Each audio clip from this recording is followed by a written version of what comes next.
क्या बाहरी कैंडिडेट का रिस्क ले डूबा? बीजेपी क्यों नहीं तोड़ पाई मंगलौर सीट का अभेद किला? उत्तराखंड में हुए उपचुनाव में बीजेपी को हार का मुंह देखना पड़ा। दोनों सीटें उसके हाथ से निकल गईं। मंगलौर सीट पर फिर भी बीजेपी का कभी कब्जा नहीं रहा, लेकिन बद्रीनाथ सीट कई मायनों में खास थी।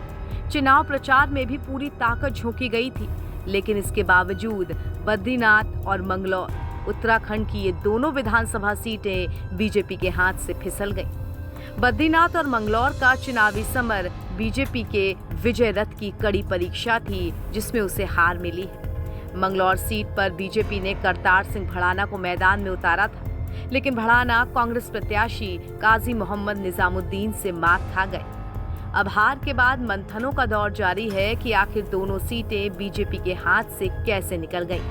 तो इसमें पहली और बड़ी वजह यह भी रही कि बद्रीनाथ सीट पर चुनाव थोप दिया गया।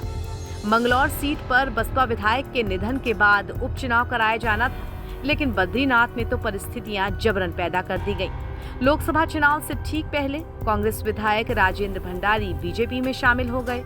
भंडारी खुद तो चले गए, लेकिन कार्यकर्ताओं में रोष रहा और इसे कांग्रेस ने मुद्दा बना लिया।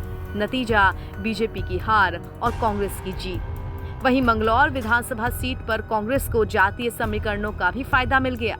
मंगलौर सीट एक ऐसी सीट है जो बीजेपी कभी नहीं जीत पाई है।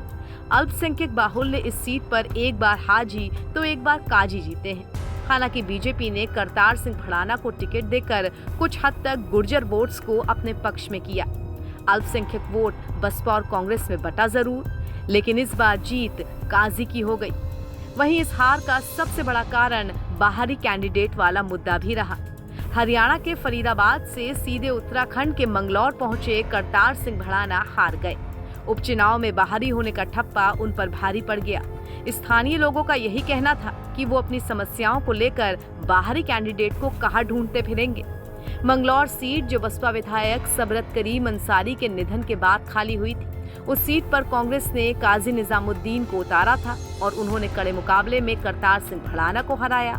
काजी निजामुद्दीन इस सीट पर पहले भी 3 बार कांग्रेस के विधायक रह चुके हैं। विधानसभा की मंगलौर सीट राज्य की उन सीटों में शामिल है जिन पर बीजेपी का खाता कभी नहीं खुला है। इस बार मंगलौर सीट के उपचुनाव में इतिहास रचने के उद्देश्य से बीजेपी ने कड़ी मेहनत की थी।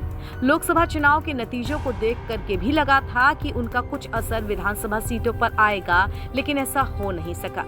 लेकिन दूसरी तरफ कुछ हद तक सकारात्मक बात यह है कि करतार सिंह भड़ाना की हार सिर्फ 400 वोटों से हुई है। बीजेपी हारी जरूर, लेकिन कांटे के मुकाबले में वो पहली बार दूसरे स्थान पर रही।